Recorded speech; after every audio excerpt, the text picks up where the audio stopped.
भारतवर्ष में एक राजा राज्य करता था। वह बड़ा प्रतापी और दानी था।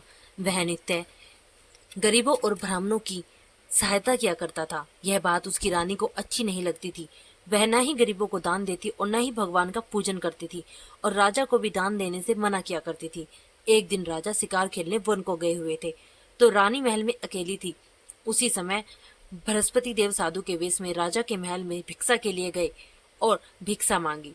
रानी ने भिक्षा देने से इनकार किया और कहा, हे साधु महाराज, मैं तो दान पुण्य से तंग आ गई हूँ। मेरा पति सारा धन लुटाता रहता है। मेरी इच्छा है कि हमारा धन नष्ट हो जाए और फिर न रहेगा बाज और न बजेगी बांसुरी। साधु ने कहा, हे देवी, तुम तो बड़ी अजीब हो।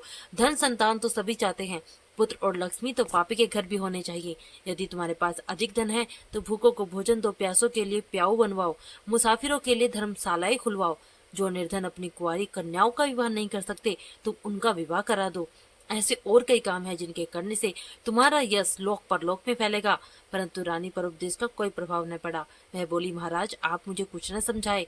मैं ऐसा धन नहीं चाहती जो हर जगह बांटती फिरूं। साधु ने उत्तर दिया, यदि तुम्हारी ऐसी इच्छा है तो तथास्तु, तुम ऐसा करना कि बृहस्पतिवार को घर लिपकर पीली मिट्टी से अपना सिर धोकर स्नान करना, भट्टी चढ़ाकर कपड़े धोना। ऐसा करने से आपका सारा धन नष्ट हो जाएगा।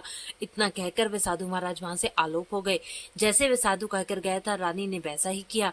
6 बृहस्पतिवार ही बीते थे कि उसका समस्त धन नष्ट हो गया और भोजन के लिए दोनों तरसने लगे, सांसारिक भोगों से दुखी रहने लगे।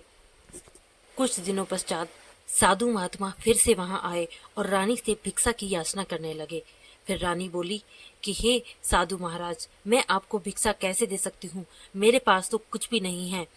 तो साधु महाराज बोले कि जब तुम्हारे पास सब कुछ था तब भी तुम कुछ नहीं देती थी, और आज तुम्हारे पास कुछ नहीं है, आज भी तुम मना कर रही हो। तुम चाहती क्या हो? तब रानी ने हाथ जोड़कर कहा, महाराज, अब कोई ऐसा उपाय बताओ कि मेरे घर में पहले जैसा अंधन हो जाए, और अब मैं प्रतिज्ञा करती हूँ कि अवश्य ही मैं आप जैसा कहोगे वैसा ही करूंगी।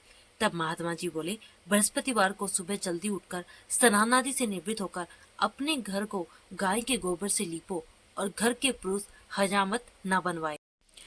भूखों को अन्न देती रहा करो और ठीक सायकाल दीपक जलाया करो। ऐसा करोगी तो तुम्हारी सभी मनोकामनाएं भगवान बृहस्पति देव जी की कृपा से पूर्ण होगी। और सेठानी ने ऐसा ही किया और उसके घर में धन धान्य वैसा ही हो गया जैसे पहले था। इस प्रकार भगवान बृहस्पति जी की कृपा से अनेक प्रकार के सुख भोग कर सेठानी दीर्घ काल तक जीवित रही। भगवान बृहस्पति देव की कृपा आप सब पर ऐसे ही बने रहे। ओम नमो भगवते वासुदेवाय।